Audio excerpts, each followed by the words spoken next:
Selamat datang, selamat bergabung di video saya.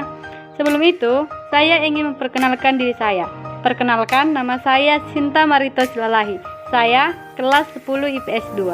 Di sini saya akan mempresentasikan sebuah masalah, yaitu masalah tentang kelangkaan BBM atau bahan bakar minyak. Materi pokok yang akan kita bahas yaitu data atau berita, penyebab, dan cara mengatasinya. Baik, yang pertama yaitu berita BBM.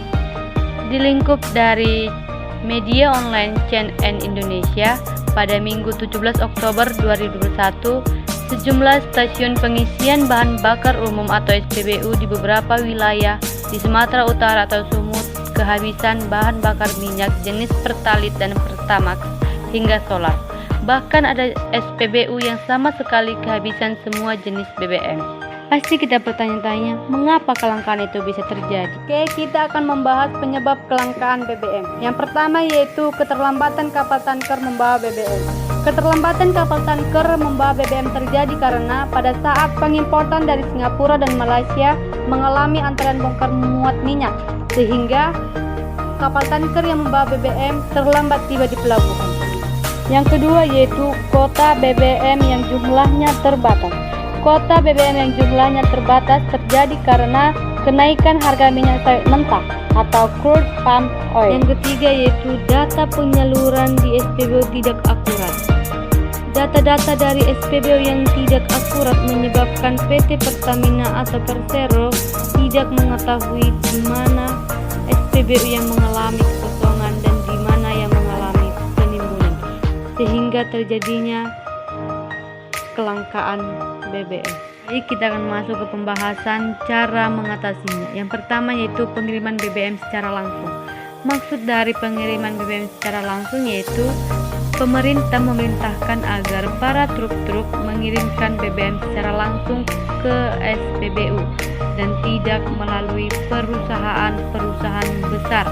Yang kedua yaitu memperbaharui kerangka dan landasan dalam membuat kebijakan pengelolaan sektor hulu dan hilir migas berdasarkan Undang-Undang Dasar 1945, yaitu regulasi harga CPO atau crude palm oil. Maksud dari ini yaitu pemerintah harus dapat meregulasi harga CPO untuk program biodiesel sehingga tidak menambah beban produksi bagi Pertamina jika harga FAME sedang mengalami kenaikan. Yang keempat yaitu penerapan sistem Enterprise Resource Planning.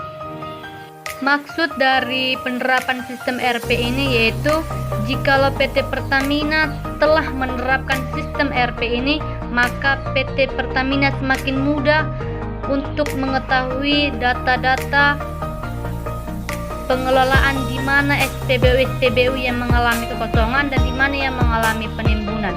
Tidak hanya itu juga, jikalau PT Pertamina telah menerapkan sistem ERP ini, maka PT Pertamina dapat terintegrasi dengan SPBU lainnya tentang pengelolaan keuangan atau rantai pasokan serta operasi pelaporannya. Dan tidak hanya itu juga, jikalau pemerintah dapat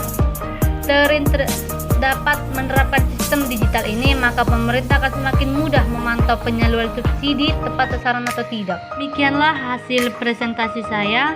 Saya Sinta Marito Silalahi. Memohon maaf jika ada kesalahan saya dalam berbicara.